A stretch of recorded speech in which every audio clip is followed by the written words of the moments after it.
All right, you're going live.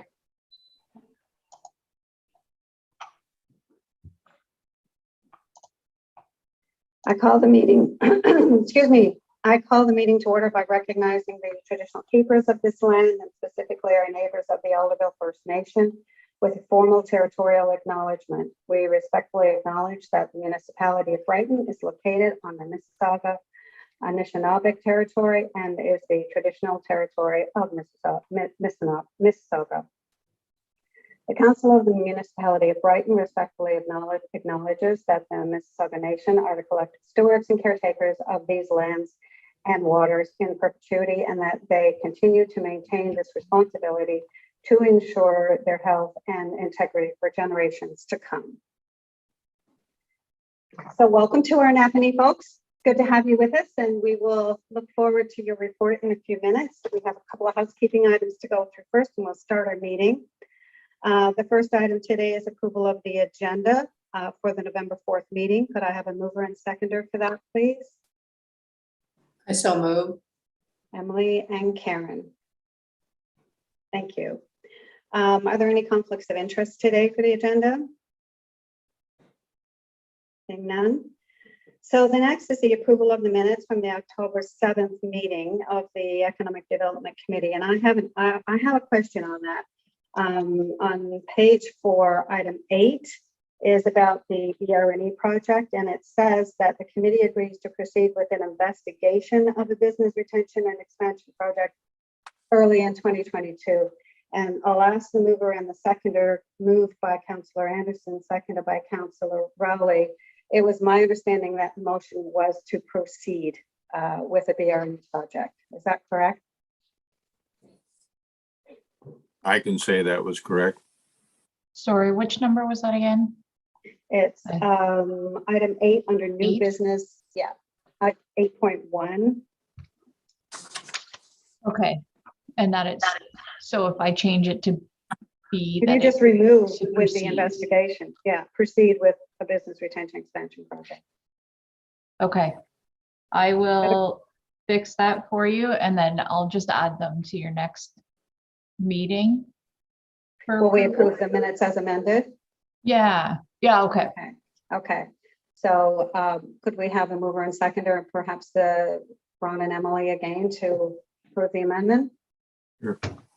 Yes. Certainly, may I ask a question about that with Ben being here? Certainly support and approve that we move ahead, but Ben, is there an issue because we haven't allotted dollars to that yet? Do we have to wait until, because this was moved towards budget, right? As far as money's in the budget for this project. Yeah, so yeah, that's right, Councillor Rowley. So in the operating budget, when we get to that, you'll see general consulting. We've left some dollars in there to make sure we can pay some consultants to help us carry out that survey. So yeah, we wouldn't be able to get this project started until the operating budget has passed. So proceeding with it is still okay as far as the minutes go? We don't have to change anything else other than that. We're still supporting moving ahead with this project based on budget, right? I would say that's the way we should go. Thank you. Okay, sorry. When would you know if, yeah. Sorry, for my purposes, am I still removing investigation or Yes. just keeping it as proceeding? It's proceeding. If you want to even add it's proceeding to budget. Yes. Okay. Yeah, that's a good point. Yeah, I think that's where I wanted to go with that. Based on that, the budgeted dollars are approved by the committee or by council, correct? Yeah, okay, that makes sense. When would there be a definite decision on that, Ben? Well, it's in my update that we're starting with capital today. So capital is going to take a good part of November, and then I don't know if we'll get an operating meeting in before the new year or not, but it's really hard to get operating going without the dollar amounts of entities like Northumberland County and other supporting partners and supporting entities that we don't know allotments from yet. So it'll probably be sometime late January before we know operating total. So would we not proceed with this until late January then? That's correct. Okay. All right. So do we need another motion now, Jessica, or are we good to proceed with from the approval of the minutes? No, I think you're good to proceed. Okay. Sorry, before you go though, can I get you to, who was the mover and seconder? I was flipping between screens and missed Again, that. it was Councillor Anderson and Councillor Rowley. Okay, thank you. Okay, so we have delegations. Did you want to introduce the delegation, Ben? Sure. As everyone knows, we took part in a First Impressions Community Exchange Program with the Municipality of Greater Napanee, Town of Greater Napanee, sorry. And we are privileged to have them join us today and give back their report in how they saw a first impression of Brighton. So really thankful. Actually a community that's near and dear to my heart because I'm on Napanee soil as we speak. So really interested to see how Caroline and I were having conversations earlier this week about how it's going to be really hard for me to just when it comes time to report back to them to just sit there and not try to give background because, you know, I know why things are the way they are for the most part from a first impressions perspective. So be a really interesting process, and I'm excited to hear what Napanee saw about Brighton. So take it away, guys. You can introduce yourselves if you'd like as you get started. So hi everyone, my name is Brianna Clement. I'm the community engagement clerk with the town of Greater Napanee. So I was the staff lead on this project, and there was 4 other community members that took their time to volunteer to help out with our end of the project. So 2 of them are on with me today. We have Sylvia, Cowhey, and Mike Sewell. So I'm going to give it to Mike. He's going to be the one doing the presentation for us, and then Sylvia and I are here just to listen and to support Mike. So I'm just going to share my screen here, and then Mike, you can get started. Can everyone see the PowerPoint? Yes. Okay. Thanks, Brianna. Thanks again to the committee and Ben for having us. I hope everyone can hear me. Yep. Okay.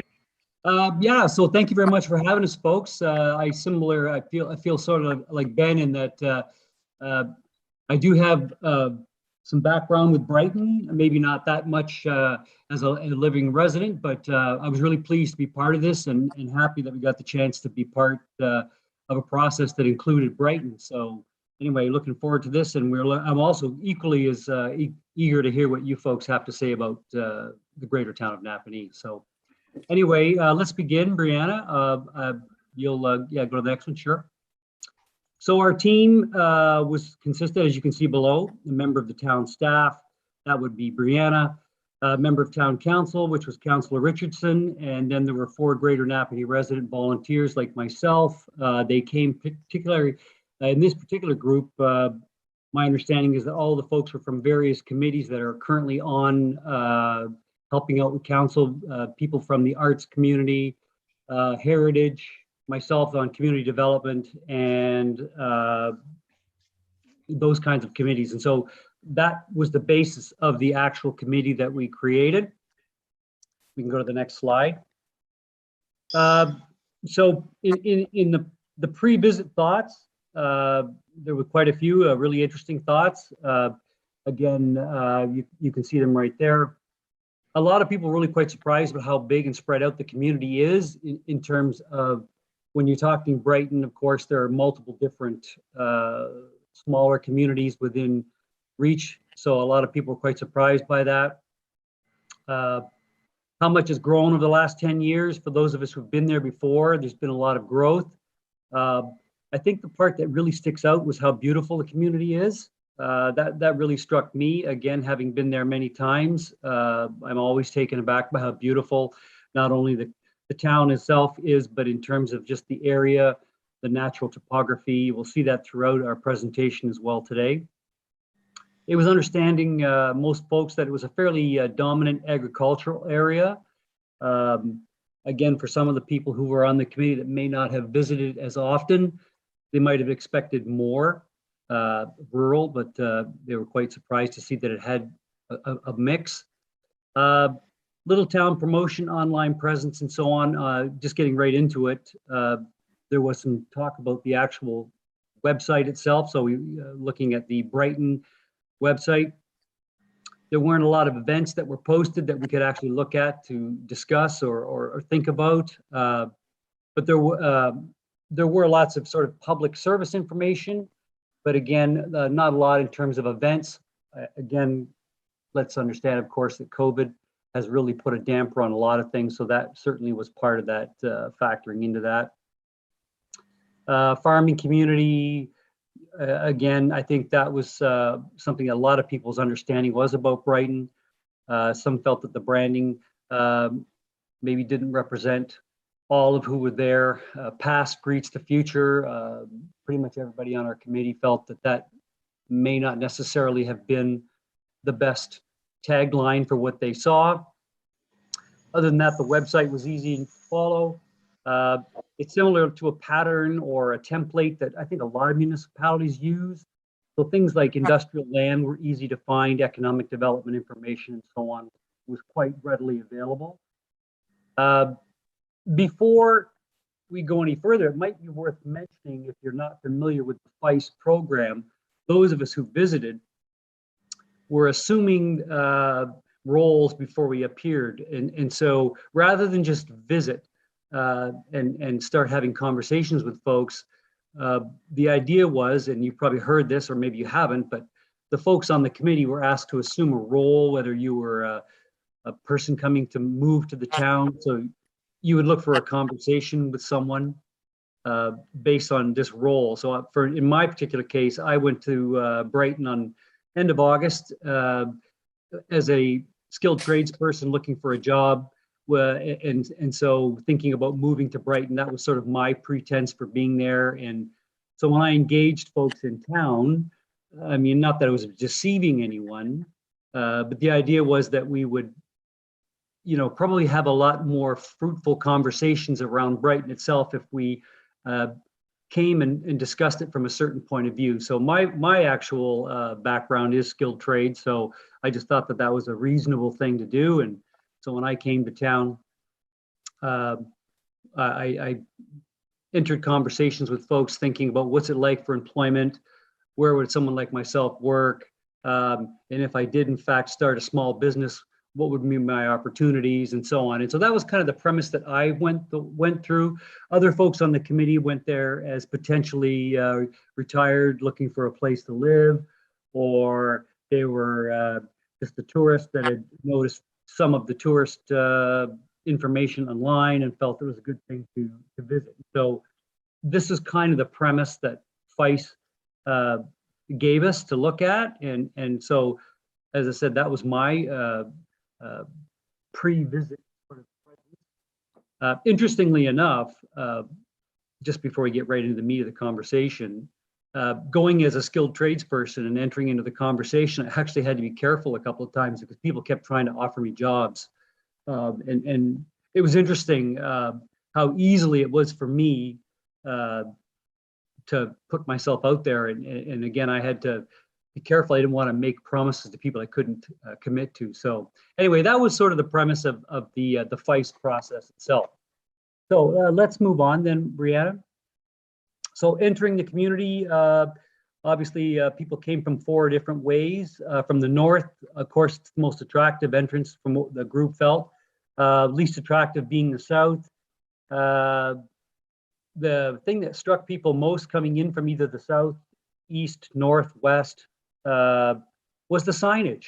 And again, there's a photo there of it. I thought that was really tastefully done. There was quite a few references to it throughout our presentation. And just in this photo itself, you can see that I was really taken by how beautiful that is. Part of my my thinking was that we're hoping to take some of this information back to the town of Napanee, and I certainly would like to use this particular slide as one of those slides that I would use for the town of Napanee, or a lot of towns. So kudos to whoever designed that. It wasn't just the sign. I thought it was just in the whole presentation, the flowers, the structure. It was really complimentary, and I thought that was really great. And so too did everybody on the committee. Noticed that it was very consistent no matter where you entered. Downtown had lots of directional signage upon entering it. There were things like municipal parking was easier to find. There were some other signage regarding where certain things are located that as you got closer to town, you did see them. I saw also, or this is my particular bullet here, was the excellent location off the 401. One of my favorite things about Brighton of all time is the 401 Brighton exit, where many years ago when I was back in my other life, the Ontario Youth Apprenticeship Program through Martin Kirsten created a wonderful opportunity for us with the billboards on 401. And I still remember that today. And so whether I'm driving to Toronto or coming back from London or wherever I'm going, I always look just past exit 509 and look at those wonderful billboard opportunities there, and always think of Marty. So I think I actually saw Marty there. I'm not sure if that's the Marty, but anyway, wonderful location for that. Everyone felt that, of course, your town is incredibly clean. Kudos again. The trees and the natural vistas coming in from the north were fantastic. As a cyclist myself, I also felt that it really felt very much like a different world in a positive way. So the north was an excellent way to come in.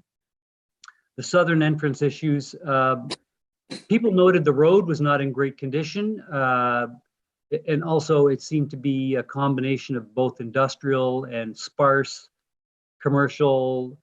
So that wasn't necessarily a pleasant scenic ride in. Coming from the west, of course, it's through farm country, and then of course there's quite a few developments happening out that way. The east was really interesting as well. Nice roadway and so on, a combination of both farming and light industrial. So that was another way that people did come in. People did feel that some of the banners along the downtown could be extended closer to the waterfront. So one of the things the group felt, I think, and you'll see this in our conversation, is that there seemed to be a disconnect between the waterfront and the town. And so people were seeing that right off the bat. And again, understanding geography, of course, there's a physical distance there, but maybe that's an opportunity. And we'll touch on that throughout the rest of this conversation. I also did get some conversation here around the archway coming in at Sobeys. Felt that that was a really interesting physical architectural feature that perhaps is underutilized, and again, a wonderful piece that maybe could be added to that entrance to the town. So those are the thoughts on entering. Next slide. Housing and residential, wow. In the community itself, beautiful heritage homes, lots of newer waterfront homes. There was a lovely mix of the older classical red brick and some mid-century modern. We don't have a lot of mid-century modern in Napanee, and it was noticeable to me. Again, architecture is one of those things that I really notice, and I thought that was really spectacular. So from a person who was looking to move to the area, that's very attractive. I didn't see a lot of sidewalks. That was also noticed outside of the downtown. There were obviously sidewalks, but in some of the residential areas, and similar to in Napanee, the sidewalks necessarily aren't all there, but that didn't seem to be an issue because there still were a lot of walkable people, walkable opportunities. There were lots of folks out. Roadways were a little bit less busy than perhaps we were expecting. They were very walkable. Again, maybe some of that is the distance from the 401. We can't say the same here in town. Not a lot of homes noted for sale. That might be just because of the way things are these days. But then again, also too, that's a good thing in the sense that people that are there are committed to being there. So not a lot of visible real estate available in the core. Perhaps on some of the subdivided areas, it was a different story. Folks noted that there were 3 new subdivisions underway.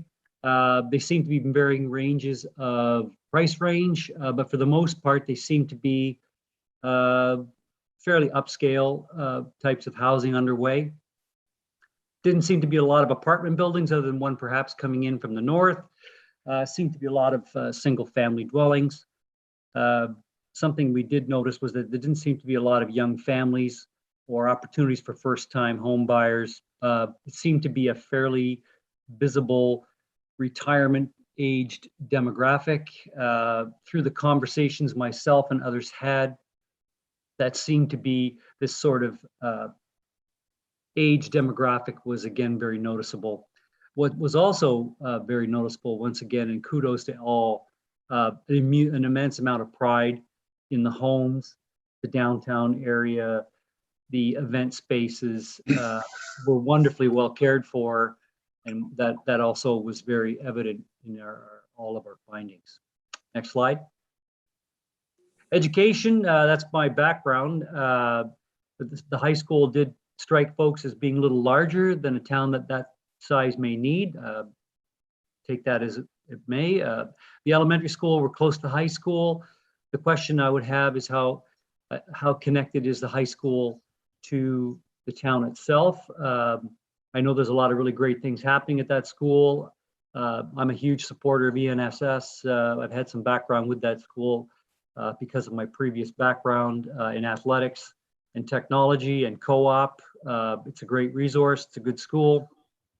The schools were in great shape. They looked great. They were very green. There seems to be a YMCA in town, which offers educational programming. We didn't come across it, but most people did notice it on the maps that were available. And again, they were quite easy to get and they were very informative. So we used the maps that were available. I didn't notice a lot of daycare, post-secondary. I don't think anyone noticed a post-secondary satellite office. I know in places like rather in Coburg and Port Hope, there are spaces available. I don't know that anyone saw one. There might be one in town, but we didn't see it. So I'm not sure if there's any sort of post-satellite campus available. There was an obvious lack of young people available in town.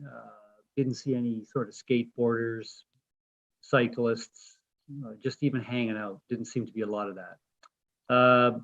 All the people on the team thought, though, that the high school and the elementary school were easy to locate, and the grounds were certainly well maintained. So that's education. Next slide. Brianna, oh, sorry, yep. Oh, yep. Healthcare, through conversations with folks that I had, and so did others on the committee, business owners and residents stated that there's a shortage of family doctors. We have a similar issue here, although it was noted that there is a facility, a hospital, of course, not too far away in Coburg. There is a doctor recruitment program underway. We saw that on the website. Again, that kind of information is very available. On Main Street, there were lots of sort of, or not lots of, but healthcare, sports, and wellness opportunities. Seems to me that there may be even more of an opportunity for some of the wellness types of industries with yoga, relaxation therapy, and so on, given the types of demographics are there. There seemed to be an abundance of drugstores and optometrists. Again, we had the similar thing here, but that speaks, I think, a lot to people's interest in wellness. And so that might actually be an opportunity. And that's something also too that probably we could consider as well. Didn't see any personal gyms or fitness locations so much. Again, there is a YMCA, but it seems to me that wellness might be an opportunity forward. Next slide. Social and emergency services, saw the new fire station, very nice. OPP station, seemed a little bit farther out of town, but again, that's understandable. Everyone that we spoke with felt that the town was safe, which is also very important. Business owners also felt that safety was a big thing as well. So the OPP station being where it was, maybe perhaps wasn't an issue as it might be somewhere else. There were counseling resources available, not as many mental health sort of resources or a greater sort of Brighton healthcare general services. I know that we have sort of a consolidated healthcare service location now in Napanee, which is rather interesting. Again, the YMCA was noted. I'm not sure exactly all of the services that they offer, but they were obviously there. Emergency services were centrally located, which is obviously a good thing. Didn't seem to be any sort of mission services. Again, I'm not sure if that's a necessary thing that you have. I know in the area of Napanee, we certainly have mission services, which is a wonderful resource, but it's also seems to be a great central hub for volunteerism. And there's a lot of community activity and volunteerism that sort of centers around the mission. And again, I'm not sure if that's something relative to just that specific location or if it's just the mission itself. It's like an integral home. It certainly rallies the community. There seemed to be conversation from folks that there's a need of more social services and that some residents were uncertain of all the services that were available. And again, that might also be true of a lot of communities that it's always sometimes hard to know what you have, but again, I think there's lots of opportunity there to perhaps expand on that. Number 9, right, next slide, please. The local economy downtown, some of the great signs we saw and some of the great banners we saw could probably be extended a little bit more. That could also be something we would talk about. Didn't seem to be a lot of vacancies in town. Most people were quite surprised by the, seemed to be a lot of the higher end types of folks walking around and driving around in town. Love the downtown streets, they're wide, lots of parking. This is my own personal peeve, maybe too much parking. And so maybe there's some opportunity there to flex the street. That's again, one of my things. We can talk about that later. There is a bit of a transition underway. It seems like there's a couple of really very traditional looking types of stores and opportunities.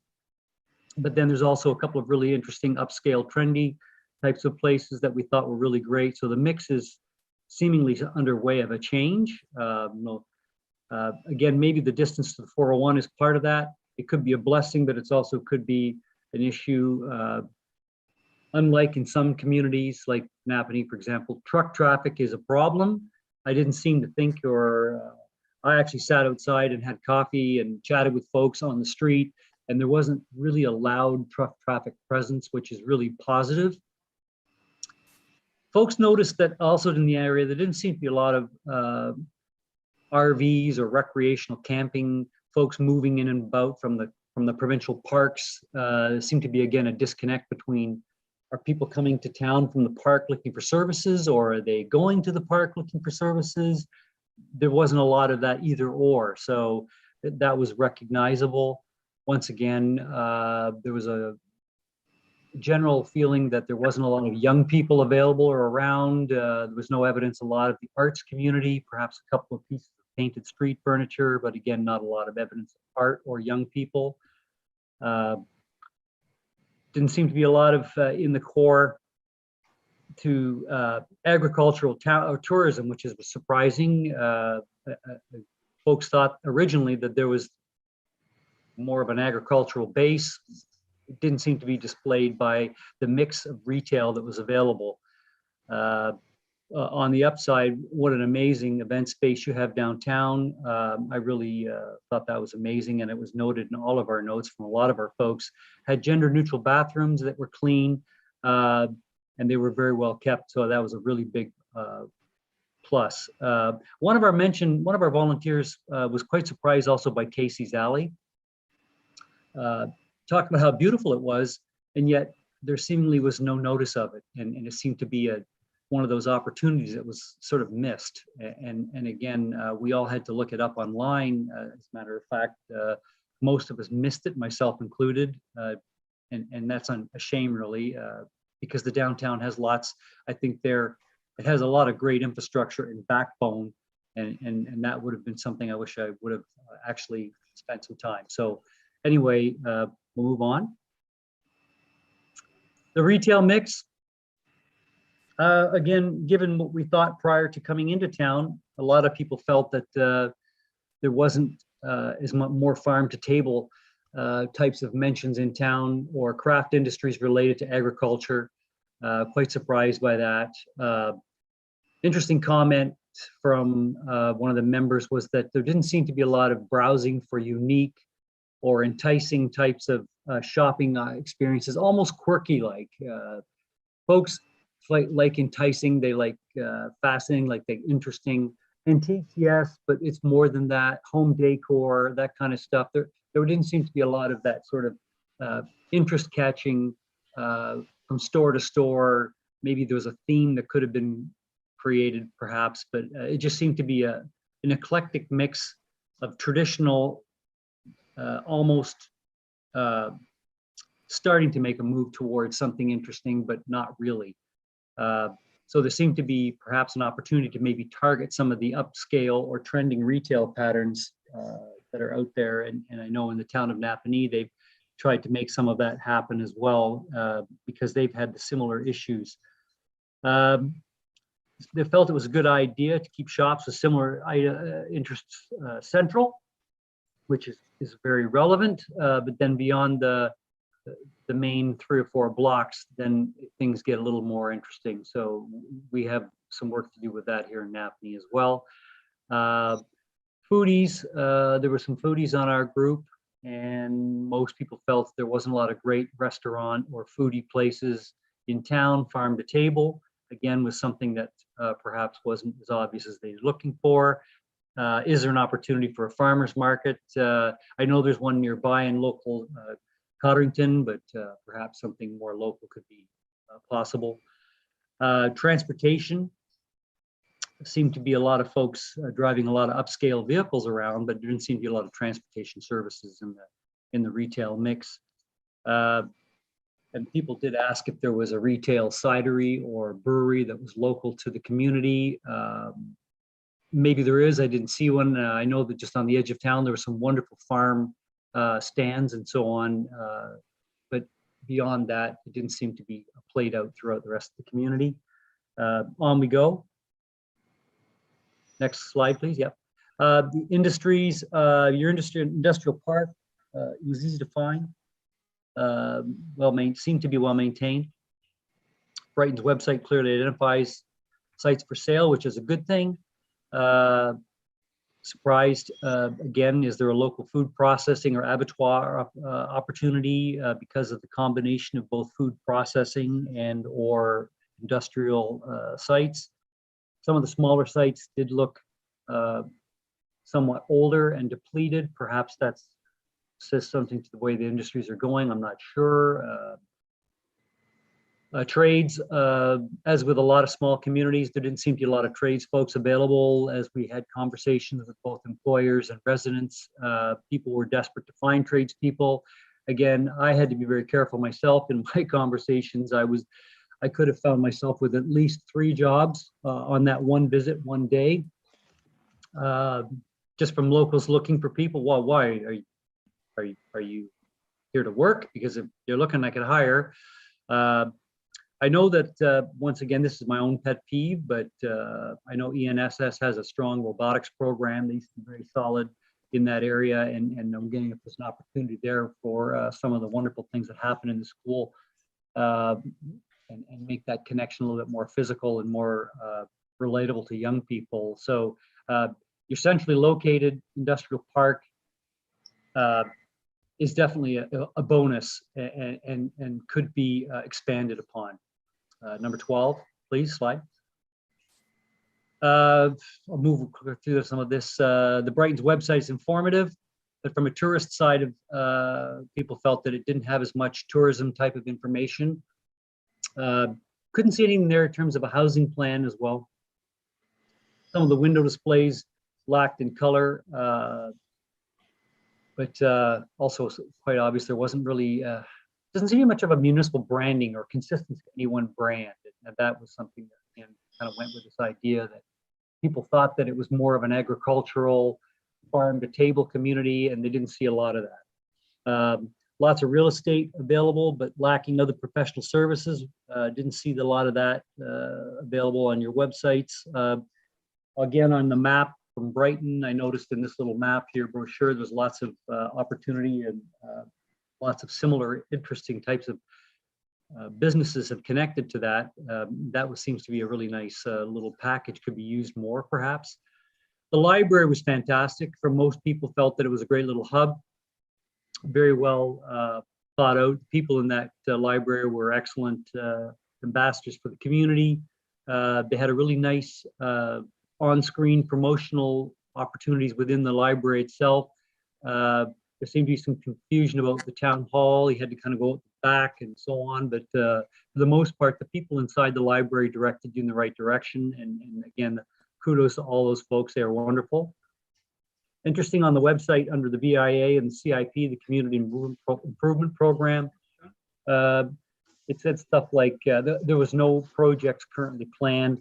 I don't know, seems to me you've got stuff going on, but maybe that should be noted in your website. Next slide. Tourism, again, there seemed to be right off the front.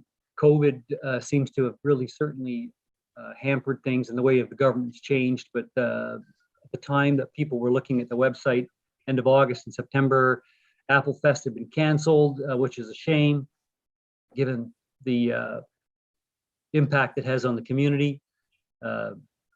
Opportunities for open air markets, farmers markets, seem to be a disconnect again from any kind of cross promotion between the waterfront and the town or the harbor. Interesting enough, Brighton has the windmill out on the 401, but then really as you move into town, there's little connection to that beyond the park, which you have to look for. And so that might be an opportunity. The event space downtown is wonderful. Your website has an excellent option for booking different events. I thought that was really unique. I really like that button. I know that was noticed by more than one of our group members. So that was a really big bonus. But how many people are using it? Again, I'm not sure. There seems to be a disconnect between the calendar on the website versus what might have actually been available. You had to do a little bit more digging and then you found some options. Along the waterfront, again, seemed to be a bit of a disconnect between the waterfront and the town. There didn't seem to be a lot of outfitting, boat rentals, amenities to support camping, boating, and so on. The tourist office, there might be a tourist office. No one seemed to notice that. Going back to the municipal building, though, the folks in town and the people in the municipal building were wonderful resources and ambassadors. And again, they were very helpful and they pointed us in all sorts of directions. And so they were the ones that actually handed out the maps and did lots of great conversation. That's great for those folks, and thank you for that. Maybe there's an opportunity to expand on some of that. So the tourism thing there's lots of opportunity there. And that was kind of the thought of most of our group. Next slide, please. Recreation, again, your signage was fantastic, whether it be the parks or the boat launch. There seemed to be lots of green spaces and parks, ball fields. I love the idea that people were using the kayaks from the boat launch, which was great. Didn't seem to be a lot of cycling or cyclists. Not sure if that's just the day we were there, but I didn't see a lot of recreation, organized sport happening. Again, lots of opportunity, lots of recreational things, but not a lot of people actually out there taking part. Maybe that's just because of the times that folks were there, I'm not sure. So again, the signage though, coming back to that, whether it was recreation, industrial parks, fantastic in terms of color schemes and following a consistent messaging. I thought that was a great thing for the town. Next slide, please. Public infrastructure, coming back to downtown. Wow. The infrastructure was fantastic. The event space was very accessible, gender neutral again. The playgrounds were in excellent shape. Grocery stores and so on. Sobeys centrally located, as was the no frills out of town. What again, a marvelous backdrop. Probably one of the nicer looking Tim Hortons you'll see around. Not that I'm a big fan of Tim Hortons, but I know that there's several really interesting ones in the province, and that was is wonderful. The backdrop, the setting, no frills being there, fields, fantastic. Didn't seem to be a lot of transportation services, and again, that's something we grapple with. I know that we have to sort of wrestle that one to the ground a little bit more. I'm a big believer in active transportation, and so perhaps there could be an opportunity there.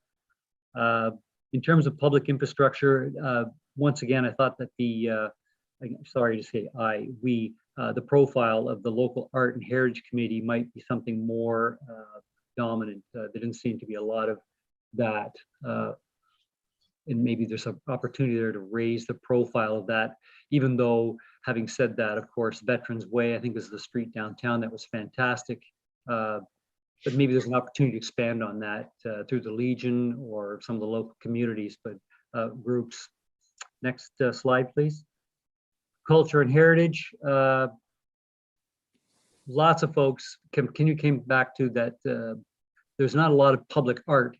There were some signs or banners with that were noticed, but something that could be expanded upon perhaps as you lead towards the waterfront, maybe. Again, Casey's Alley offers some children's artwork, and or maybe it's a bigger opportunity for murals, the space to socialize and sit downtown.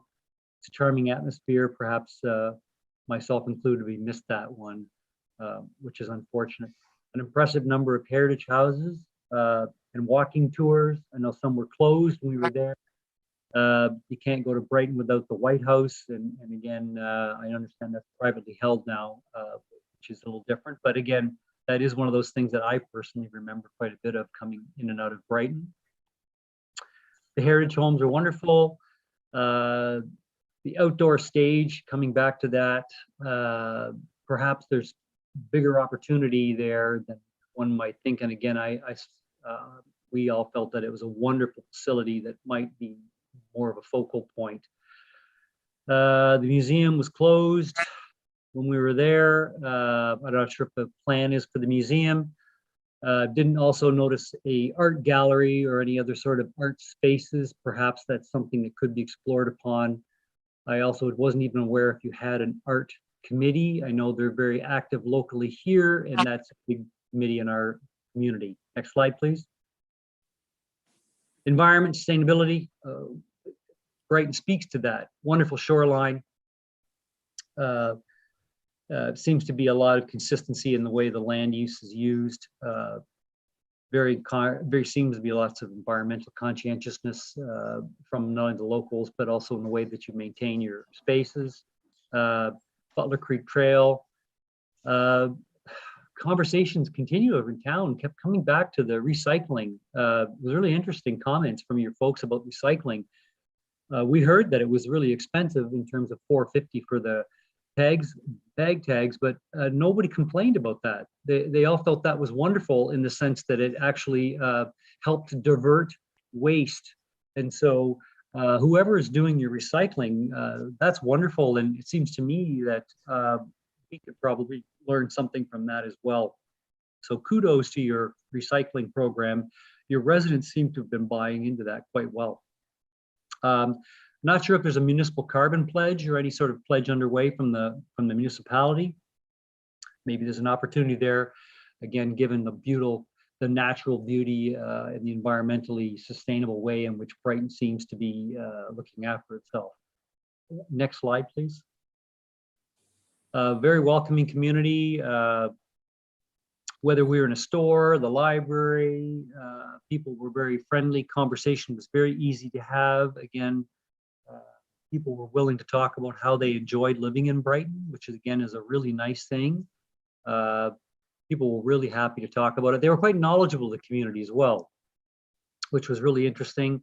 Again, a lot of the older folks that we chatted with, and again, older as in myself, because I'm an old guy, so they were knowledgeable about their community. But the pride people had in the community was wonderful, and it was easily found in conversation. But again, it seemed to me that there was a lot of older folks as opposed to younger, and those conversations were a little harder to locate. But any conversations we did have with folks in town were certainly easy to initiate. People were really happy to talk about the pride they had in Brighton. Next slide, please. Using our senses, very green. Again, that speaks to your sustainability, and maybe there's an opportunity there. The beautiful trees locally, they're soothing. Great smells in town. Again, it comes from the leaves, the pumpkins, the apples, the water, whatever. There's the agricultural base. It's welcoming and it's soothing. And that was conversation we heard from lots of folks, lots of pleasant smells. But the thing that was missing is a bit of a vibe, if you will, in that there doesn't seem to be that sort of connectivity to the waterfront. And so there was a bit of a vibe there. It's hard to describe what that is, whether it's beachy, waterfront, quirky, sort of whatever, how you ever want to describe it. There seemed to be a bit of a buzz that was missing, which was interesting. People felt that there wasn't really any kind of vision to the waterfront, whether physically or creatively in terms of connectivity to the water. Restaurants that noted they served local food and craft beer, but it was not as easy to find as you might have thought. Again, it was surprising, I think, to a lot of folks. Minimal traffic, therefore there was less truck noise, which was a really good thing. So sense-wise, there was a lot of really pleasant senses, and Brighton certainly speaks to that overall. Next slide, please. Information from residents. You can see right there, there was again, a lot of pride in town, which great. The people that were moving there had moved there from the city, and they continued to move there looking for quality of life types of things, which was really positive. They're not necessarily coming looking for work, but they're looking for things that make their life better. And so what better place than Brighton, I guess is the way to say. They definitely were having a challenge though around finding services, mechanics, construction, etc. The library, again, seemed to be a really active community hub. While we were there, most people noticed that people coming in and out of there were greeted very well, and there was lots of conversations always related to the town, which was fantastic. Lola's Cafe also seemed to act as a bit of a third space, and that people seemed to meet and greet there, which was really positive. Didn't seem to be a lot of other patio meet and greet types of spaces, but again, the ones that were there, the information from the residents was really positive, friendly.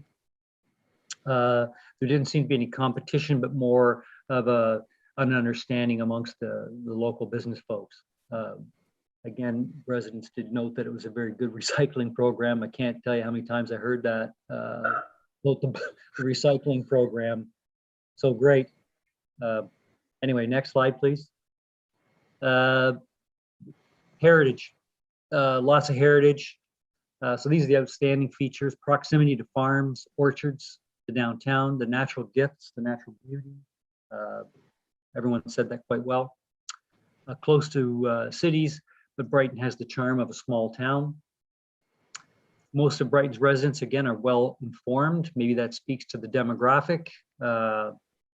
Interesting, again, the school is there, but yet young people don't seem to be in abundance. Maybe that was part of the timing we were there. I'm not sure. I'm sure if you were there during the course of a school day, you would see a lot more young people. There seems to be a bit of a grassroots transition. Maybe that's an advantage, could be an opportunity. It seemed to be a resident's first lens from which people were talking. Any conversations really seemed to center on how much people liked to live there. And so the people we spoke to were all preaching to the choir, if you will, and that they were all very much happy to be there. Next slide, please. 5 positive things, even though We added a sixth. Significant pride, access to a big body of water, obviously, excellent access to agricultural, location, obviously, schools and services, excellent downtown hub, lots of positivity there. Again, very envious of your downtown event space. Next slide, please. 5 biggest challenges. You could probably say these are challenges for a lot of communities in Eastern Ontario, but because of your location to say, for example, Picton and Prince Edward County, the challenge probably is in that trying to find some sort of unique opportunity so that tourists don't see it as another Picton, I guess. And that's one of the issues that we face here in Napanee area as well. There seems to be a disconnect between the downtown and the waterfront. Not a lot of collaborations between that. Maybe that's an opportunity. That's a challenge for sure. Attracting young people. This is definitely something that we're, from a resident's point of view, I think attracting and retaining young people. That's a problem in Eastern Ontario. I think the demographics play that out all across Eastern Ontario. Wi-Fi availability. We found that it was difficult for connectivity in town. Some of the local stores have provided their own, but connectivity is definitely something that's important to young people and as well as business going forward. Adapting to change is also an issue, I think, facing many small towns. You obviously are aware of the demographics, and so therefore, how do you balance that out? Seemed to be a conversation that a lot of folks were having in our committee was what kind of town is Brighton looking to be or wanting to be based on some of the residential development that's happening. It seems to be fairly upscale and pricey.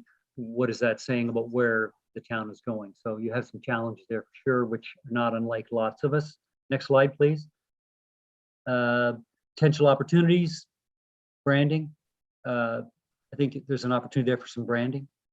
Closing the physical barriers that between the waterfront and some of the recreation opportunities. Farm to table movement could be perhaps expanded upon. Arts and culture, there's an opportunity there to perhaps, and that kind of goes in hand with some of the youth movements perhaps. Attend some of the upscale desires.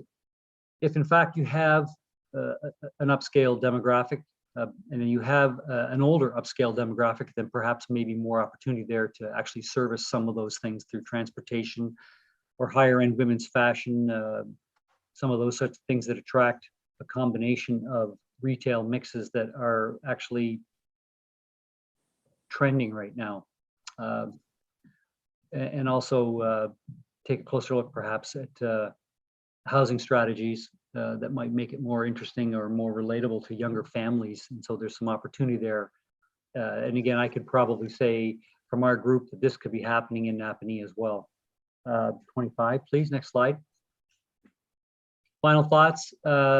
This comes from most of us. Small town does not have to mean you're doing without. It just means you have to do more with what you have. And again, I think that's be said for a lot of what we do. There's a lot of uniqueness between Port Hope and Picton.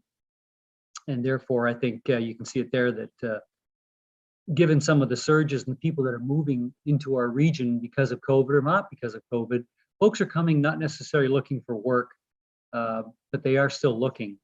And so therefore, I think it's behoves a lot of small communities and the rural communities to promote what they do have, because folks are willing to spend a little bit of extra time and money if they're going to get quality local. And I think there's a lot to be said about that. And so this is kind of what I think Napanee would also benefit from looking at as well. And I lastly, go rural. Folks from our committee were very impressed with Brighton's overall beauty and opportunities that certainly exist there. So hopefully that'll translate into something of the similar kind of nature in Napanee. Again, I'd be curious to hear what your folks have to say about Napanee. I thank you very much. It's been a great process. For those who haven't been part of it, this is great. there's a lot of really good that came from this for us, I hope. And man, I'm looking forward to hearing from Ben and your group about what you see in Napanee, because yeah, it's a great process. So thank you very much. And I'll turn it over to anyone else in our group. Pat, sorry to keep so long. I'm a bit of a blatherer, if you will. Well, I mean, thank you. That was a great report, very detailed.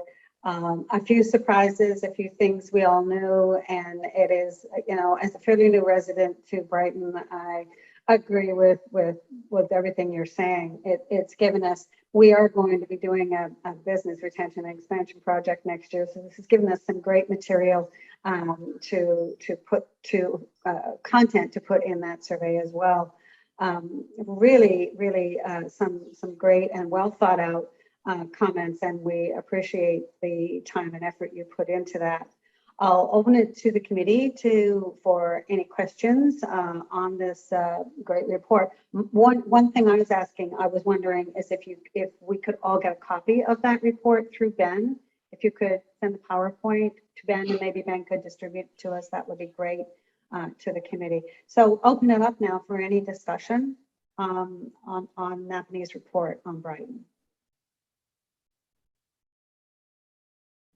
I just wanted to thank you. I'm sitting here feeling very proud and pleased because being a long-term Brighton resident, as you mentioned, all the residents seem to love it here, and I really love it. But it's nice to have somebody coming in, looking through fresh eyes, and we're delighted. So thank you, and we look forward to sharing some of our thoughts with you around Napanee. So a lot of similar positives there too. I just wanted to say I also really enjoyed the report, but specifically I thought it was really interesting your noting of like a lack of young people, because there is a youthful population in Brighton and oftentimes it does get overlooked. So I thought that was really interesting from a first impression standard, that the young people were not seen, because we are here and we do exist, and I find that very compelling information. So thanks for pointing that out. Marty? Yes, I guess I'm a farmer, and I would like to say 80% of the agriculture is probably north of the 401. We have two grain elevators. You're right about abattoirs. There's no abattoir around. The closest one we have to go to is Horde Station. And then there's another one by Belleville and Roseneath. So we definitely need one there. We're trying to get one, but there's a lot of government regulation just to start up to do it, and all the things. It's very hard, but we definitely need that. Excellent report. I really liked it. And there's a farmer's market, as you said, in Codrington every week. And thanks. Laura?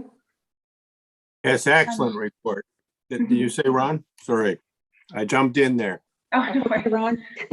I'm really glad you mentioned something about a tourism hub. As the new Chamber of Commerce coordinator, I really want to try to develop a hybrid tourism chamber business opportunity hub. So I'm really glad you said that, and I'm really excited to bring it to my board and to talk with Caroline and Ben more about it for maybe next year. Ron, did you have any? Yes, I thought the report was just excellent. You really dug deep, and you're very fair in a lot of cases, but we certainly did learn a lot of things.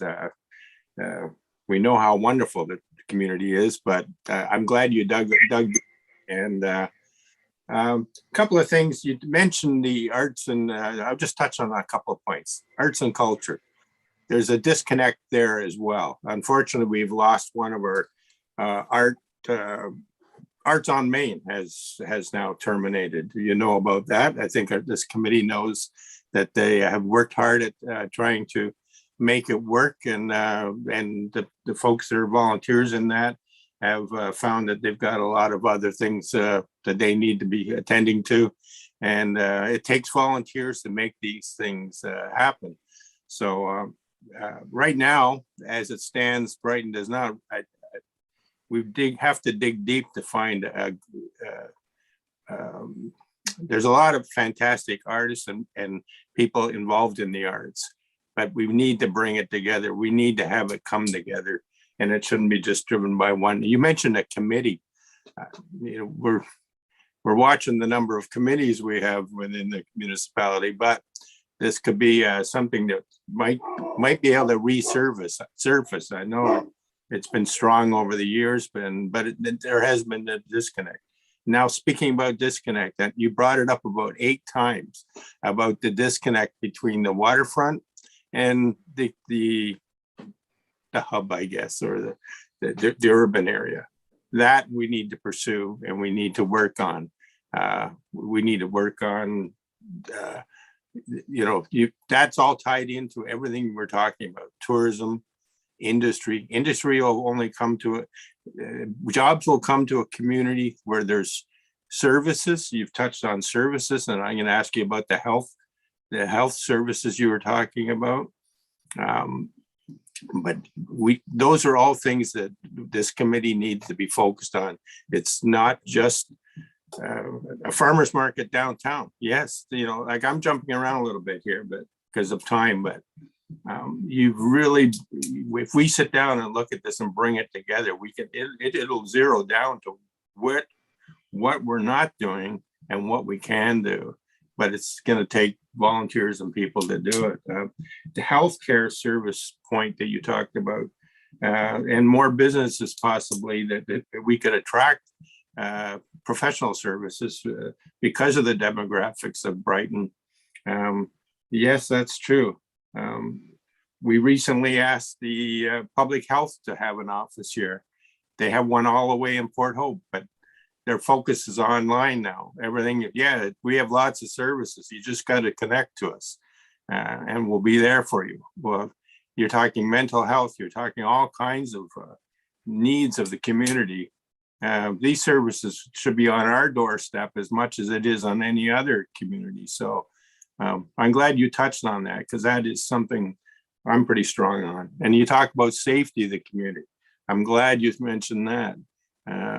We have, it's being well addressed, I think, and we've done a lot with signage and with speeding and all this stuff, but I'm glad you touched on that. And one last thing you didn't make a comment on that I'm strong on, it's tied into tourism as well, and it's tied into business services and attracting business. Nothing about accommodations. We've got the provincial park, and that's that tourism disconnect too. The park does have thousands of kids there in the summer, or youth, let's just say younger people. Got off stream there, but younger people. Getting to attracting them to our business community and having them unload some of their cash here it's always been a challenge too. Either they come very well prepared in these lovely campers or whatever, and they don't need any services, or we're missing something. So those are a few things I just wanted to touch on, but you did an excellent job on zeroing in and putting it in a focus that we can work on. Ben? Go ahead, Libby. No, Ben. Okay. I just wanted to say thanks again. As someone that has been grinding away on completing the report back, I know how time consuming and taxing it is, and something like 22 pre-templated slides or something like that. So amazing work, how detailed you guys put that together. Just a little of note, this is an OMAFRA program, as we all know, and the Casey's Lane or Casey's Alley was an OMAFRA revitalization project that we received funding for just last spring. So that was an application in partnership with the municipality and the DBIA.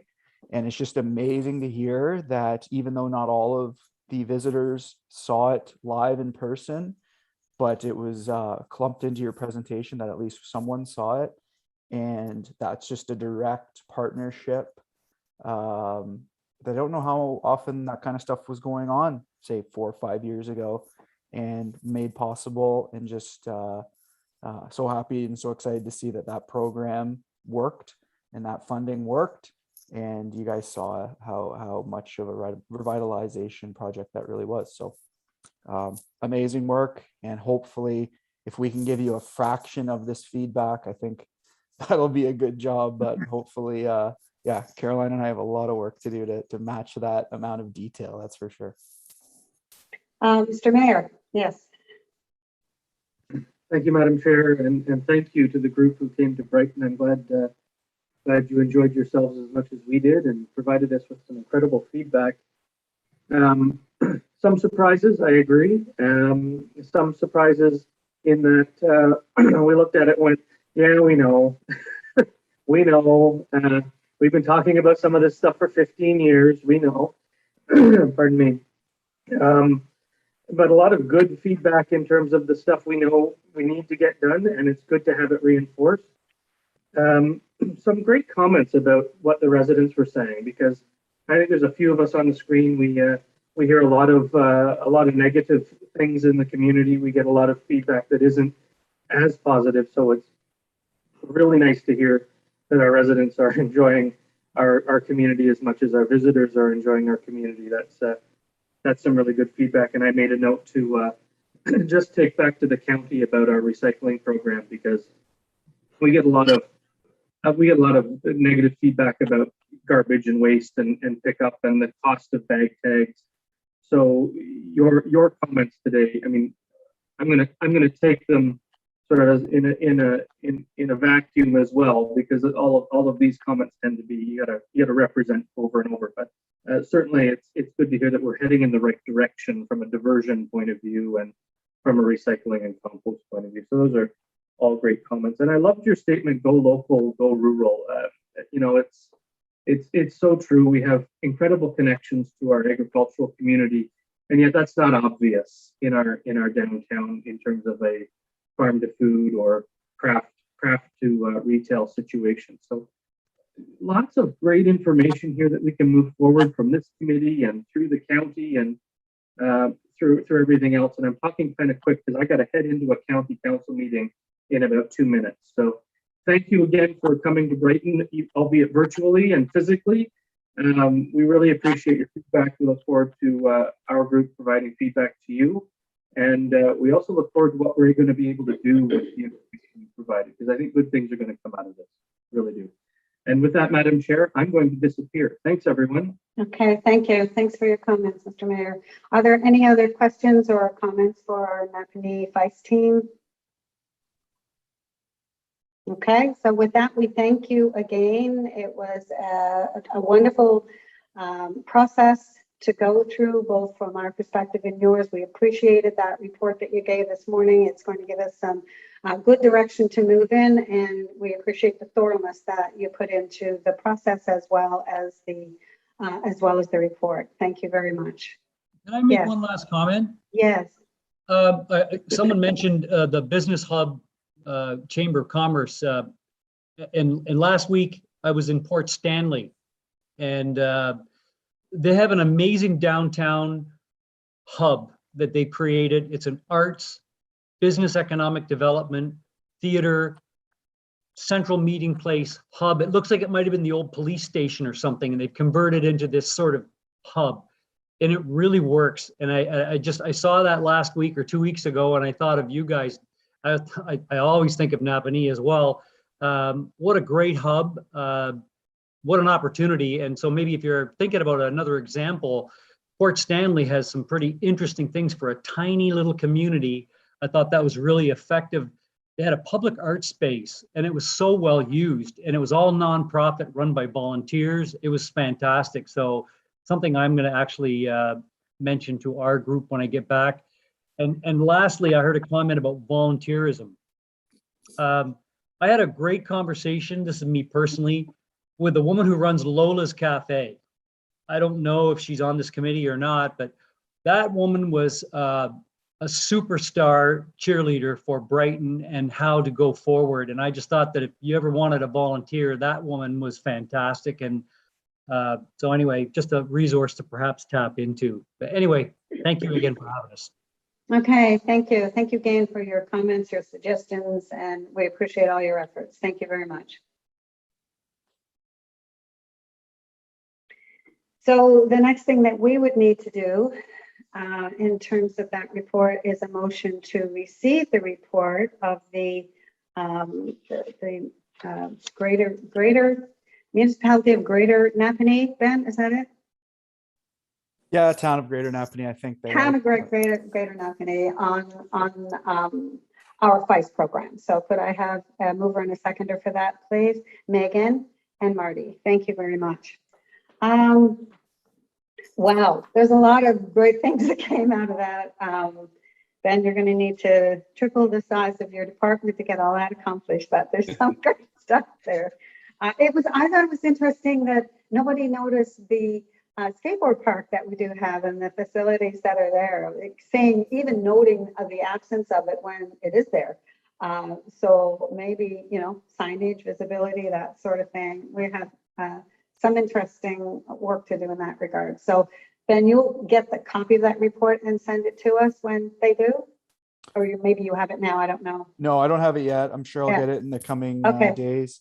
Okay, And I cool. think a good next step is to kind of summarize the report and attach a copy of the slide deck and deliver a little information report to council at a future Yeah. meeting. Yeah, okay, sounds great. So we'll keep you on screen here, Ben, to bring your municipal update. Yeah, absolutely. I knew today would be a heavy meeting with the FICE report. So given, you know, I just did a report about 21 business days ago. There's I only got a few things that are heavy in some respects, but I just wanted to let everyone know, if you don't know yet, we had two Quinte Business Achievement Award winners that were actually from Brighton. Gift from the Heart won the not-for-profit business or not-for-profit of the year, and Bark Buddies won. Maddie McDonald won the Young Entrepreneur of the year. So really, really cool to see some Brighton businesses win those two awards. This is based of all the entire Quinte region. So Brighton, Quinte West, Belleville, and Prince Edward County. So some pretty stiff competition in there. And for them to win those two awards, it's pretty amazing. So if you're not familiar with Gift from the Heart, it's a not-for-profit charity providing access to preventative oral health to underserviced folks. So it's all volunteer based. It's all based off grants and funding and fundraising. And the director there is Cindy McKinnon, I believe is her name. And she is just, she's looking, searching, contacting every form of funding she can. So if you're part of any groups that are doing any fundraising and you're looking for a charity, that's definitely one to keep in mind. And if you're not familiar with Bark Buddies, it's handmade products for dogs, harnesses, bandanas, ID tags, collars, leashes. And if you want to check out their website, just an incredible website, so organized, so easy to navigate and buy things from, that she's put together, Maddie's put together. And really, really nice to have those businesses get that recognition. I think it keeps them going. I think the community appreciates it. Caroline and I have been putting a lot of time into helping our community events committee get the static parade behind the scenes work kind of off the ground. So November 19th is the static parade from 7 to 9. There's up well over 20 floats now that'll be lined up in a drive-through style parade that'll start on Loyalist Drive, over to Applewood, down Sharp, over to Craig, and then back out Loyalist Drive is the route. There'll be some promotions coming out this week on social media, radio, and print. As well, Caroline is spearheading a kind of holiday music in the park type event that'll be December 21st. There's going to be things for kids. There's going to be live music from local musicians, and just a way to kind of break up that long week before Christmas that the kids are out of school and have something in the evening surrounding live music. To keep on the holiday theme, we're working with some of our local radio stations on holiday shop local ad campaigns.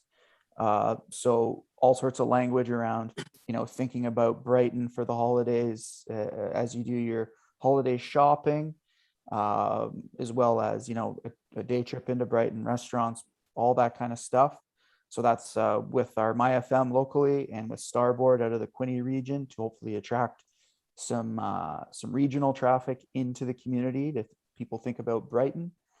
Caroline's going to be working on a holiday digital campaign promoting shop local and highlighting local gift ideas from local businesses in Brighton. And as well, we're getting ready to report back to Napanee on November 23rd. We will be reporting back to, I believe, a similar group as this. It looks like 10 a.m. on November 23rd. So once I get the Zoom link, I will share it that anyone that wants to, for anyone that wants to, just jump on the meeting and listen, because I know you'll all be supportive of it. Not that you're looking for information about Napanee. You've got all the information, you think that's important to us, but if you're more than welcome to jump on. Caroline and I have been talking a lot, myself being from Napanee. I don't know if me presenting sort of first impression thoughts is generally a great way to go. So I'm going to sort of help spearhead the report, but allow kind of Caroline to deliver it, and I'll be there for any support she needs. So that's kind of the way we're gonna organize it. Yeah, that's it for me today. Okay, any questions for Ben? Okay, then we need a motion to that the committee receive the update from the municipal representative from Ben. Go ahead, a mover, seconder. Thanks, Ron. Seconder. Emily, thank you. Next, we'll have the DBIA update. Megan.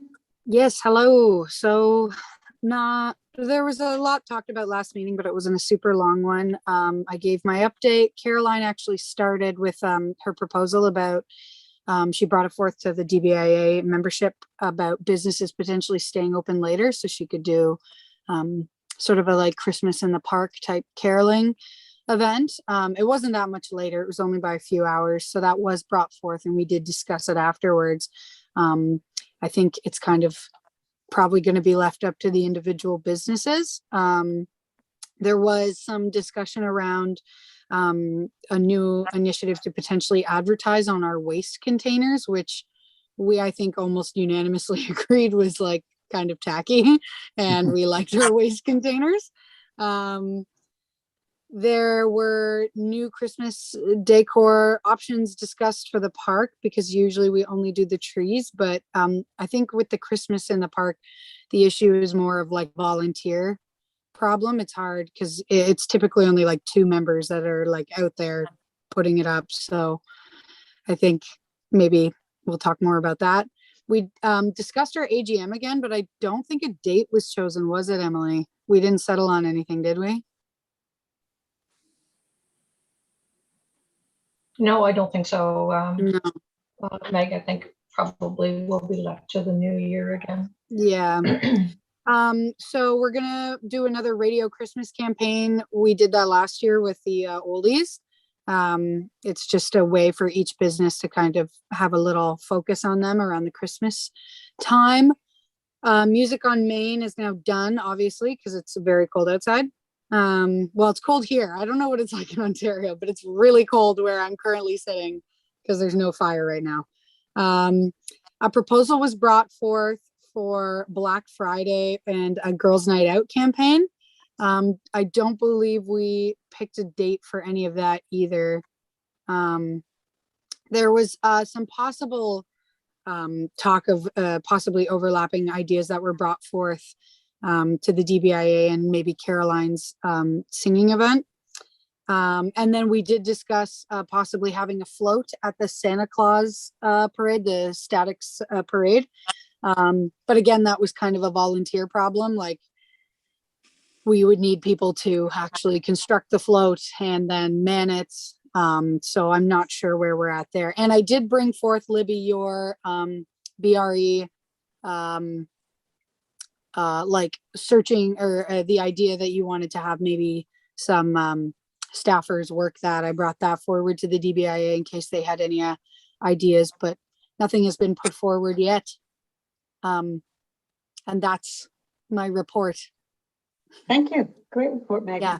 I am going to have to sign off though, because my phone is about to die and I'm again out in the middle of the woods. So if anybody needs me, I'm here now. Are there any quick questions for Megan? Can I just add a little bit to Megan's report?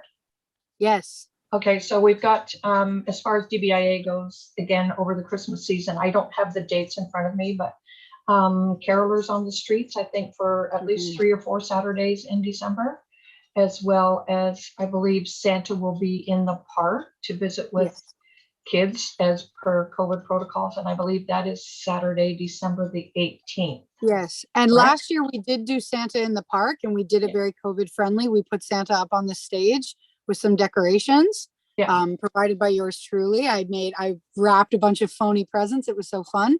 And we did little coloring handout pages. So that was really cute. I mean, we'd probably do something similar this year too. I think because so. it worked really well. Yeah.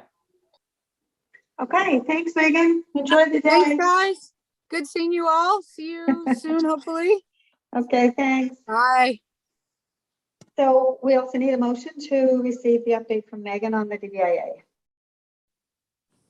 Marty, thank you. And Karen, thanks. And now we'll move on to the Chamber of Commerce updates. Laura, you need to unmute. There you go. Hi. Okay, so we have money from the OCC grant in my hands. So we are ready to partner. If you need help, if you want some extra cash, hit me up. I have a separate partnership fund. I have advertising funds. We're going heavy shop local, heavy support small businesses. The tagline is right here in Northumberland, shop, share, support. And so within that, each town municipality will get their own. So I will have a hyper local logo and it'll say right here in Northumberland, shop, share, support in Brighton. I can use that everywhere in Brighton. If you want to partner with me, we slap that on it and then we get to use the money. So I wanted to use that. I'd like to take on the Black Friday idea, start with American Black Friday weekend and go right up to Caroline's Christmas event, because I do not have a large chamber presence in the downtown. So I thought if I take it on, I can partner with the DBIA and Caroline and I can make a shopping passport kind of idea stretching all across Brighton and Crammy. And so my thought was they could, when they're shopping around, there's this little passport, and when they shop at the business owner will just sign a little bubble. And if you get 10 bubbles signed, then you would get to enter the passport into a draw to win a beautiful small business basket with little trinkets that have been donated.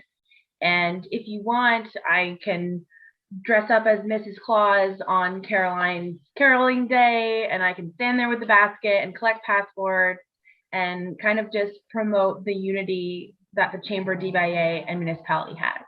So that's my current big idea. And then for the new year, January, I'm going to be working on a health and wellness blog series. I want to interview all of the health services business owners. I have a lot of them in the Chamber.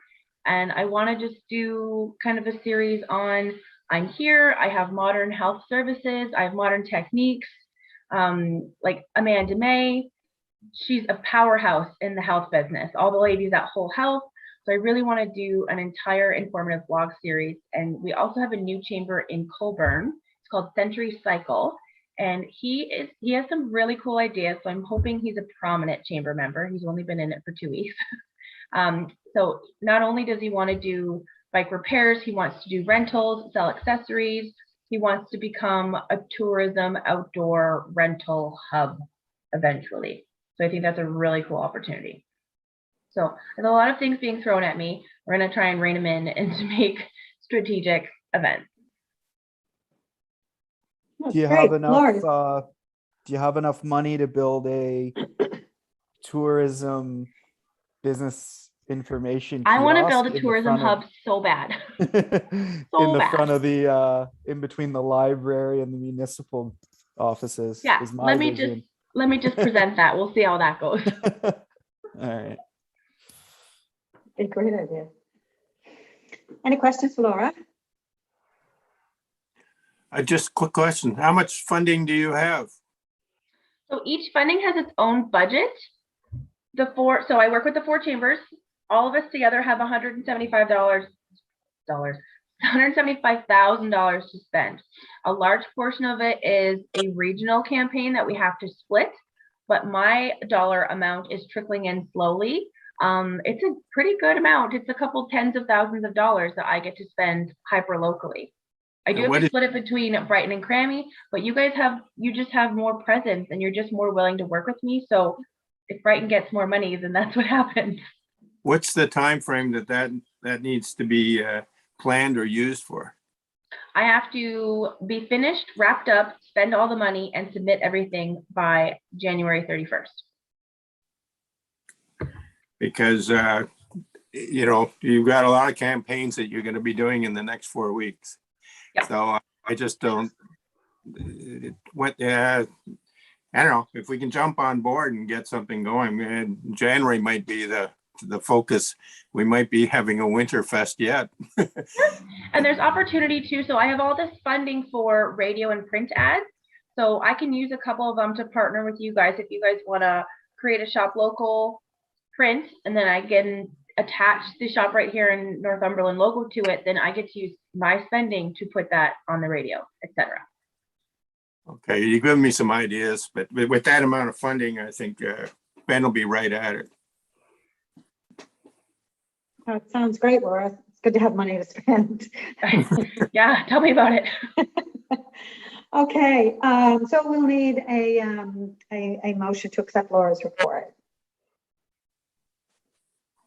Councillor Anderson and Karen, second. Thank you very much. So there's no correspondence, I take it, Ben? Nothing to review here? No, okay. New business, I don't have anything. Does anyone have any new business? Any comments or questions or last word, Karen? I have a question. It was very obvious, and it's not the first time you've heard this, that the Napanee group felt that there was a lot of work to be done between connecting the waterfront to downtown, and we've heard about this for years. I can recall, I think about 7 years ago, there was a waterfront development plan created, a really substantial one, created by consultants, and there was a lot of ideas around the Lambton and Bay Street area down in Gosport. Does anybody know what happened to that waterfront development report? Or I know that some work was done along Harbor Street. Anybody been around long enough to know whether we should resurrect that plan and see what? Councillor Rowley. Thanks, Libby. Karen, that plan is probably a little bit more than 7 years old. Everything's longer than I think, yeah. That's right. And it's sitting on a shelf, gathering dust, which is kind of too bad. I know council has tossed it around again to maybe bring it out and have discussion on it, whether we do that, in early next year. I don't know. There's been a lot of plans like that have kind of been shelved and that we need to discuss, but maybe our committee could make a recommendation, or we could kind of maybe bend the ear of some of council that we maybe do take a look at it, definitely based on some of the comments that we've received today, that's for sure. It was a big Taj Mahal plan, that's for sure. There was a lot in that plan, and I don't know that Brighton would ever have accomplished everything that's there, but certainly I think it's certainly is worth taking another look at, that's for sure. Emily, do you think that it's possible to or feasible, I suppose, that a consultant should take another look at that now with the time that has passed, and maybe if it was a really grandiose kind of study, then maybe pare it down so that we can, take it on in bites or something. That's what I think. I mean, it certainly, it was big, and but I think there were some elements of that plan that, are attainable, but yeah, Ron, maybe you and I need to suggest that it come back to the table at some point, that we just have a review of that plan. And we could put it all together with some of the other plans that we're working on, right? I think there's a Parks and Recreation plan. Ron, are you sitting on that committee? And I can speak to what you're talking about there, Emily. Just maybe just recently, if you don't mind, I can just add to what you're saying there. Just recently, we with the Parks and Recreation Task Committee, those plans are all available. You can see them all online right now. You could, if you want to go read the that waterfront plan, it's on the Brighton.ca website. And there's also trail. You were alluding to other studies, and then there was the trail plan, for cycling and all that type of thing. So it's been discussed, and the Parks and Rec Director Jim has stated that it's time to bring those off the shelf, so to speak, but to review them, and whether we need a consultant to do that, or we're not going to. You can rent out and spend all kinds of money just to put them back on the shelf again, and with consultants. So we're going to review those, I understand, and we would downsize them, like you said, Libby, or shrink them down to a more sustainable or thought to go ahead with some, maybe pursuing some of those things, and there'll be some things that were too extreme, perhaps. But we need to probably engage the community when we do start doing these things a little bit more, and then we'll work on those things. But yeah, they're coming off the shelf. This committee, this council wants to proceed with making those things happen. So it'll take time, but we're getting at in the beginning of the new year. I think you'll see some things coming off the shelf. So is there anything that's needed from this committee in terms of a recommendation for renewal or review, of that study, or will that just happen anyway? I think if we just state that we're aware that is in the plans of committees. I know the Recreation Committee is sort of driving that. The task force is sort of going to drive that, but if you want to just recognize it, I don't think you need to push it forward. I think it's already there. But if you recognize it, then you somehow. Yeah, well, I'd like to do that. I mean, obviously, it came out loud and clear in the report that we got today, and I'm sure it will continue to do so, that the waterfront is under development. I'm glad Karen brought it up. Karen brought that up. I'm glad she brought that up. Okay. Ben. Yeah, I have some. Oh, sorry. Go ahead, Ben. Just a last thought here. I know we have a wonderful provincial park that attracts upwards of 300,000 visitors a year, and it is, as long as I've been here, or the generations before me, the topic of conversation is how do we get these folks buying more from our local businesses, whether it's downtown or elsewhere. And I think as much as that of a conundrum as that's been, I think it's been a lot of time wasted thinking about it, quite frankly. And I'm sorry if that's abrupt, or I'm sorry if that sounds pessimistic or negative, but it's the truth. And campers are incredibly prepared, and they're there to enjoy the park. And the only reason they're going to come in to downtown or to town at all is to grab something at No Frills, Sobeys, or Rexall, quite frankly. And when I see them downtown, they're quite noticeable. They're the folks that, have the water shoes on and the bathing suit and haven't maybe showered in 3 or 4 days. And what we need to be capitalizing on is these wonderful Airbnbs, these boutique motels like Spinnaker Suites, These are the people that are looking to eat out, eat at a restaurant. These are the folks that are looking to shop at a boutique. And with Spinnaker Suites, Roger just renovated another one beside it with like a Baywatch theme. There's Cottage by Callisto. You know, what's happening is a lot of these people are using it as a rest stop for Prince Edward County because it's just a hair cheaper than maybe staying in Prince Edward County, is what kind of we're hearing. And actually, Cottage by Callisto, as amazing as they are, a lot of their social media is attractions in Prince Edward County half the time. So I think the focal point to capitalize on what's going on in Gosport in terms of the new things that are popping up there, the wonderful restaurant, the marina, is partnering, which, you know, we've done over time, and making sure these businesses, these Airbnbs, are promoting our downtown, because those are the folks with the money that want to do different things. I don't think it's the campers. And I just wanted to sort of, it was a bit Can of I an add to aha. that? It was a Can bit I of an add to that? aha moment in the last month. Right. Took me 2 Emily? years, but I had it. Okay, thanks, Libby. I mean, you know, we haven't done it for the last year or two, but I mean, the DBIA partnered, I mean, they paid for a bus, right, to run between Presqu'île and downtown.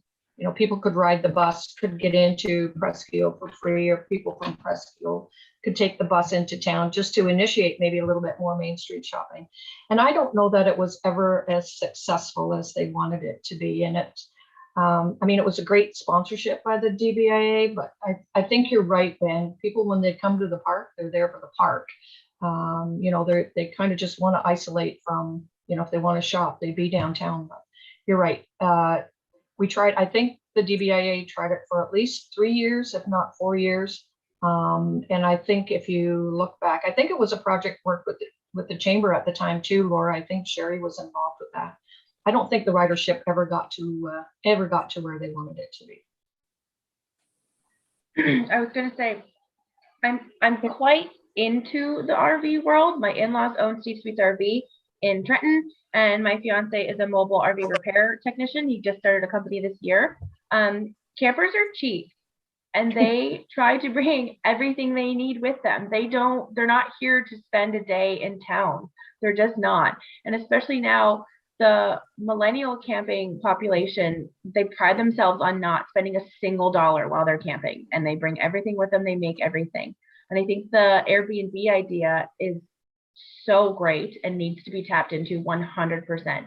I'm getting married on Saturday, and I think just my local friends and family rented out Spinnaker themselves. Like I pushed it.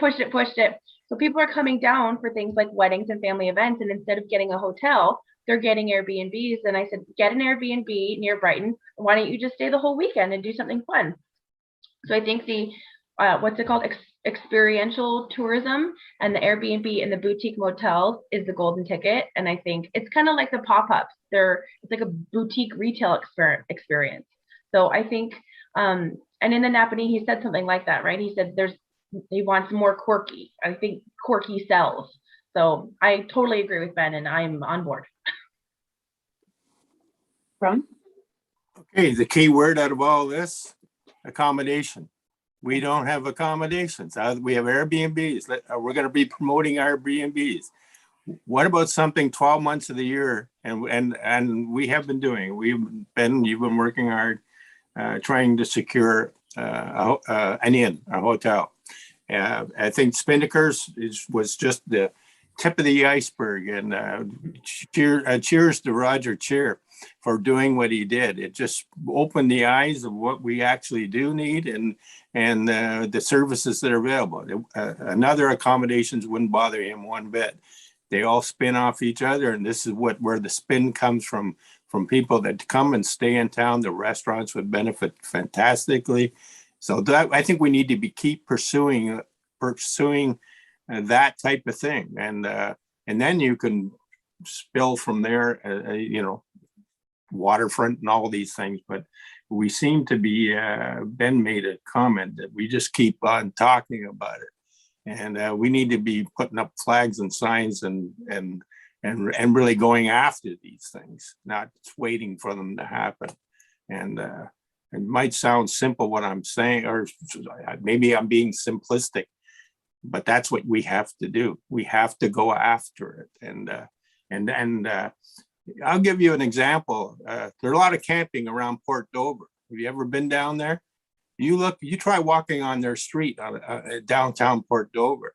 The people come out of the campsites, they come off the beach, they wander around. I know, unfortunately, they're very fortunate. Their downtown's right connected to the beach almost. But look at other communities that have campsites and what goes on in those communities. I've seen it, and you've got to have the attractions. Yes, we don't have any, we have Big Apple down the road and things like that, but you need destination attractions as well, and events and things for them to do. Interesting thing.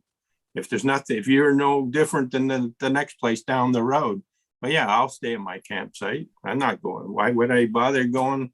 What have you got to offer? So I think those are the things that we need to be thinking about instead of just talking. In terms of accommodations, I agree with you on the, I mean, we've got the Spinnaker, we've got, some Airbnbs and that sort of thing, but has there been any more interest in a, that's a particular client. So has there been any other interest in accommodations at all, Ben? Like after the strategy or the feasibility study was done, was there any more interest in a small branded property?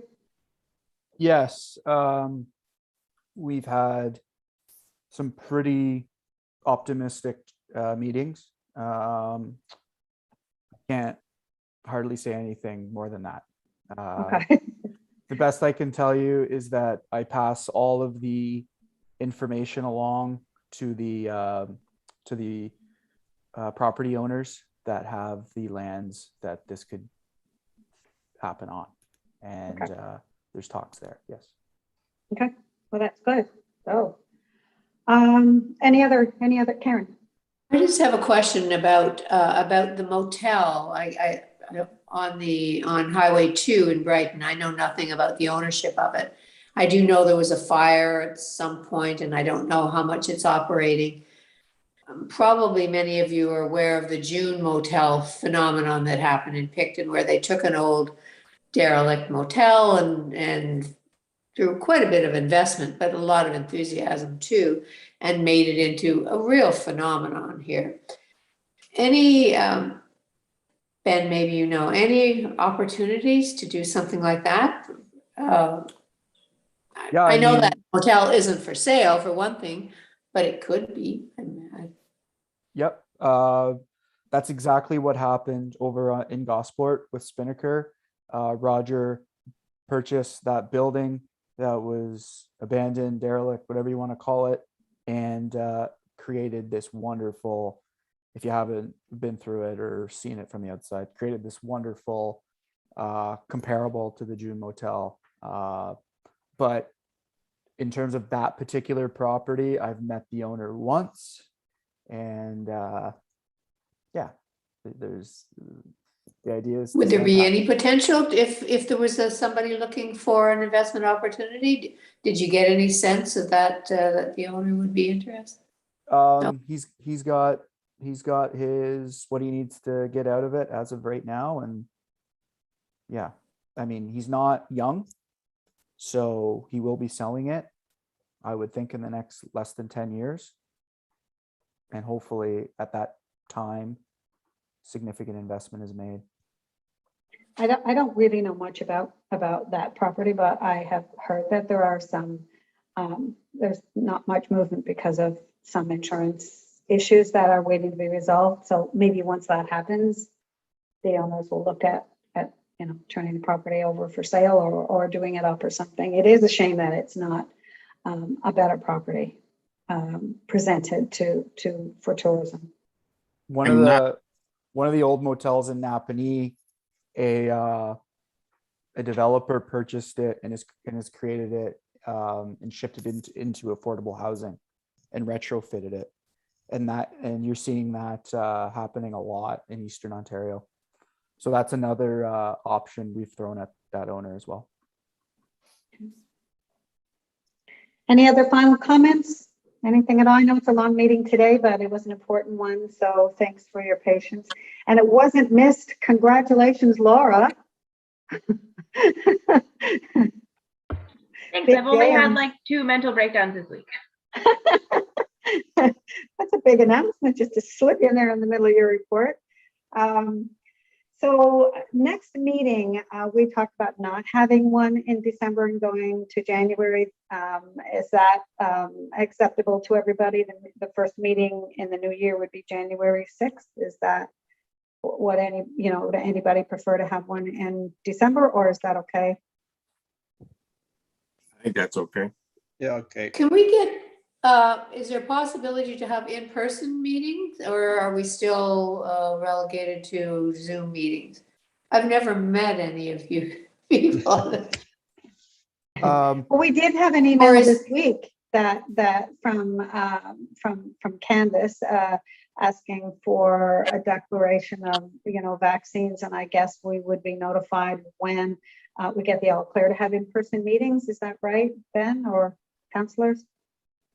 Yeah, so I believe the clerk's department is collecting all of the adequate vaccine information. So when the time comes, hopefully in the new year, we can have in-person committee meetings in the council chambers, I believe. I think having the hybrid option of Zooming people in will always be there, as times have definitely changed, but definitely getting folks together, if the committee chooses, is going to be a possibility very, very soon. Okay, so January 6th it is then? Yes? Any objections to that? Sounds good. All right, if there's no new business or nothing else, any other comments, then I would need a motion to adjourn the meeting, please. Emily and Ron, thank you. And if I don't see any of you till January, Merry Christmas. Yeah, early Merry Merry Christmas for Christmas. sure. Thanks. See you guys in the new year.